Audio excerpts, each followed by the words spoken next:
Кеме балалар. Отыра қойыңыздар. Сабағымызды бастамас бұрын психологиялық ахуалыңызды жасап алайық. Орнымыздан тұрамыз. Барлығымыз бірге. Әділ іс ағын судың арнасындай.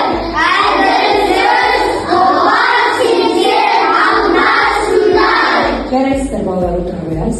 Балалар, әділ іс ағын судың арнасындай. Әділ сөз болат сендер алмасындай дегенді қалай түсінеміз?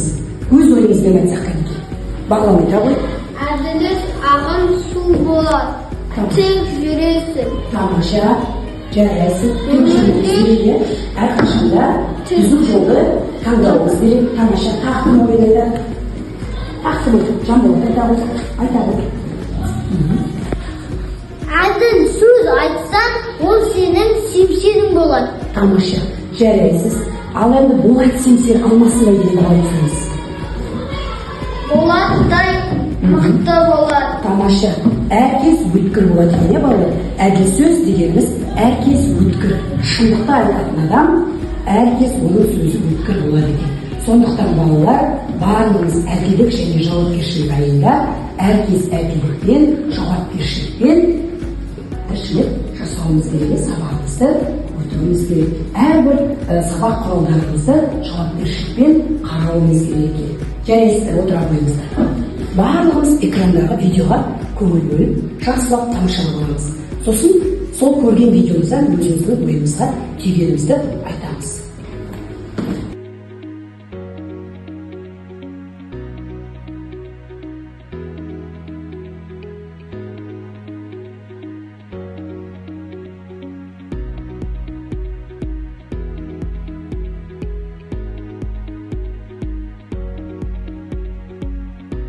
Балалар, енді видеороликтен не түсінді? Өлең дегенді қалай түсінеміз? Өлең деген тамаша, ұрып соғу, тебу, тамаша, бір-бірімізді тыңдаймыз балалар. Тамаша, айтау, итеру, тамаша, тамаша, тебу, тамаша, шашпау. Балалар, бұл бөлек деген ма? Шашпау дегеніміз? Жоқ, бөлек дегенді қалай түсінеміз балалар? Сөзбен қалай бөлек жасауға болады? Сөзбен мазақтау,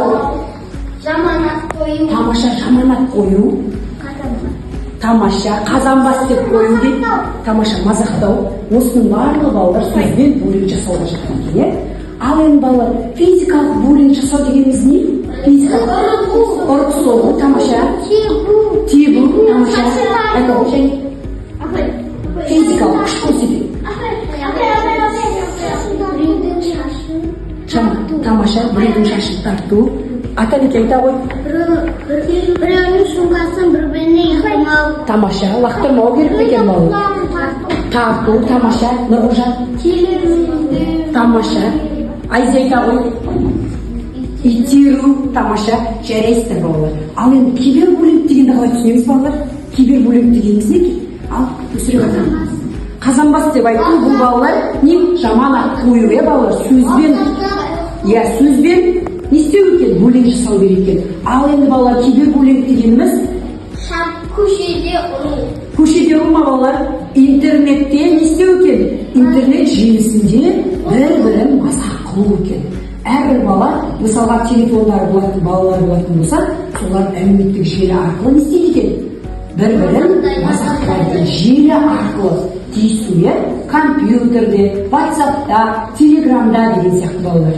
Жақсы, отырамыз. Балалар, мінекей, осы видео арқылы сіздер бүгінгі сабағымыздың тақырыбын аштық. Барлығымыз дәптерімізді ашамыз, тақырыбын жазып қоямыз. Буллингтен қорғану. Дәптерімізді ашамыз, барлығымыз сағат дәптерімізді. Барлығымыз бүгінгі сабақтың тақырыбын жазып болсақ, сабағымыздың тақырыбы буллингтен қорғану. Сабағымыздың мақсаты оқушыларға буллингтің не екенін түсіндіру, буллингтің түрлері мен оның әсерлерін талқылау, буллингтен қорғану жолдарын үйрету екен. Балалар, қанекей барлығымыз экранға назар аударамыз. Экранда кімдерді көріп тұрмыз балалар? Бірінші сурет бойынша айтайықшы қанекей. Балалар. Тамаша, мазақтау екен, сөзбен буллинг жасау екен. қалай мазақтап жатыр деп ойлайсыздар? Тамаша, жарайсыздар, көзілдіріп киіп алған баланы мазақтап жатыр екен. Ал екінші суретте не істеп жатыр? Қыздың шашын тартып, физикалық күш көрсетіп жатыр екен балалар. Сабақты жақсылап түсінсек, топпен жұмыс жасаймыз. Бірінші топтың тапсырмасы буллинг дегенді қалай түсінеміз? Барлығымыз осы жерде берілген сөздер арқылы не істейміз? Өзімізде клейлеріміз бар. Екінші топтың жұмысы буллингке жол бермеу. Буллингке жол бермейміз. Екінші топтың оқушылары. Үшінші топтың оқушылары достыққа жол саламыз деген тапсырманы жақсылап ойлап береміз. Енді балалар сіздерге берілген сөздер арқылы өз ойларыңызды қосып достыққа қалай жол саламыз? Ойлай саламыз, тоқтап болғаймыз. Балалар топтық жұмысымызды орындап болсақ, бір-бірімізді тыңдаймыз балалар. Ережені білеміз ғой, енді бірінші топтың тапсырмасын тыңдайық Қанекей. Айсұлтан шыға алыңыздар. Қанекей, Нұрәли, Жанболат. Екеуіңіз көмектесіп тұрыңыздар. Буллинг дегенді қалай түсінеміз? Буллинг деген мазақтау, мәжбүрлеу, итеру, шектеу, пайдалану, заттарын сындыру, сөмкесін лақтыру, ұру. Тамаша, жарайсыздар балалар. Бірінші топтың тапсырмасы буллинг дегенді қалай түсінеміз дейді. Қанекей, өз ойымен тағы да тұжырымдап айтшы. Буллинг дегенді қалай түсінеміз? Ұру. Қыздардың шашын тарту. Тамаша, жарайсыздар. Итеру. Осының барлығы буллингтің түріне жатады. Тамаша, жарайсыздар. Отыра қойыңыздар. Екінші топтың жұмысын тыңдаймыз, өйткені бағалау болғаннан кейін балалар барлығын дұрыс, жақсы мұқият тыңдап отырыңыздар. Екінші топтың оқушылары, топ басшысы кім? Қанекей шығамыз. Сұлтан, Нұрғожа және шығады керек. Балалар тез-тез болмаймыз, Нұрғожа және жүрек. Бір жерінде тұрып қорғаймыз. Балалар екінші топтың жұмысы буллингке жол бермейміз дейді. Буллингке жол бермейміз. Мадақтау, тыңдау, ауызбіршілік, сыйластық, құрмет көрсету, жауапкершілік, қолдау. Жарайсыздар балалар. Балалар үшінші топтың тапсырмасын тыңдаймыз. Балалар тез-тез алып шығамыз жұмыстарымызды және де топ басшыларымыз қорғаймыз. Әлшер келе ғой, Мәлік келе ғой, Бағлан келе ғой. Достыққа жол саламыз. Мәлік шетте тұрғамыз. Достыққа жол саламыз. Сен жақсы достық. Мен әрқашан досыма көмектесуге дайынмын. 100 теңгем болғанша 100 досым болсын. Тамаша, жарайсың. Мәлік Мен сені құрметтеймін. Аққуды атта, досыңды сатта. Ой, тамаша, жарайсың, Мәлік. Балалар топтық жұмысымызды жасап болса, топтық жұмысымызды бағалап жүрейік. Балалар күнмен бұл әдіспен бағалаймыз. Бұл күн дегеніміз дұрыс иә, өздеріңіз білесіздер. Ал бұрыс болатын болса, қате кететін болса, бұл туры көтереміз. Бірінші топ, екінші топты бағалайды, екінші топ, үшінші топты бағалайды. Ал бірінші топтың оқушылар екінші топты бағалай біліңіздер. Тамаша, жарайсыздар. Енді екінші топты бағалайды. Енді екінші топ сіздер үшінші топты бағалай біліңіздер. Тамаша, жарайсыздар. Ал енді үшінші топ екінші топты бағалай біліңіздер. Жарайсыздар, тамаша.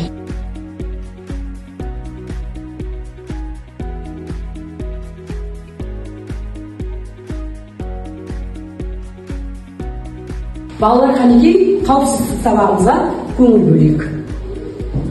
Кімге хабарласуымыз керек? Нешінші номерге хабарласуымыз керек?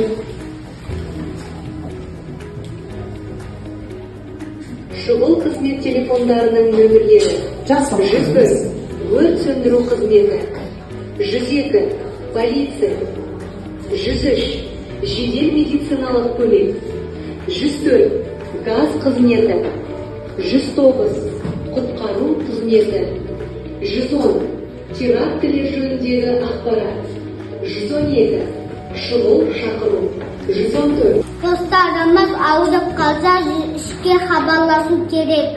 Егер құтқару қызметін шақыру үшін 112-ге хабарласамыз. Полиция қызметіне хабарласу үшін 102-ге қоңырау салу керек. Gaz апаттық қызметіне қоңырау шалу үшін 104-ге хабарласу керек. Өрт болған жағдайда 101-ге хабарласа. Балалар қанекей жеке жұмыспен жұмыс жасаймыз. Бөліктің түрлері берілген сіздерге сурет беріледі. Осы суреттерді тиісті түстермен бояп береміз.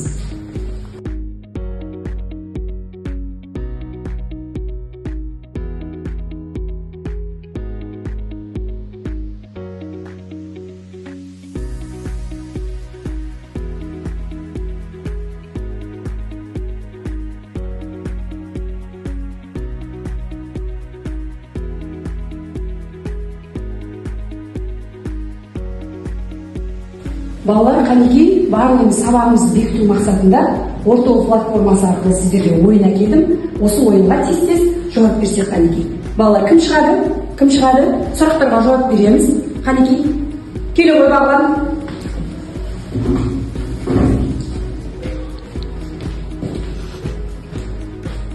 Балалар келе ғой.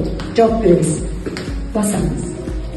Сұрағымыз бар. Буллинг деген не? Қорқытуға, кемсітуге қабілетті қасақана дұшпандық әрекеттер. Тамаша, жарайсың. Келесі, кім шығады қанекей? Келе ғой. Нұрғожа келе ғой. Буллер деген кім? Қорқытудың бастамашысы.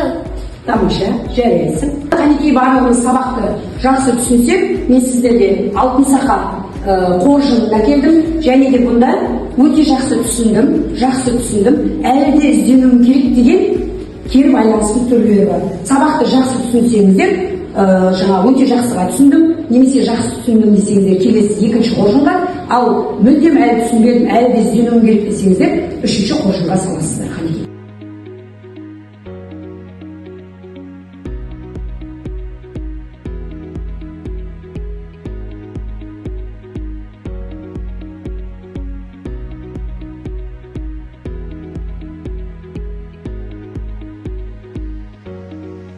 Барлықтарыңыздың өмірлеріңіз мейірімге толы, шуаққа толы, бақытқа толы болсын. Менің бақытты да сүйкімді шәкірттерім болып жүре беріңіздер. Сіздерге көп рахмет.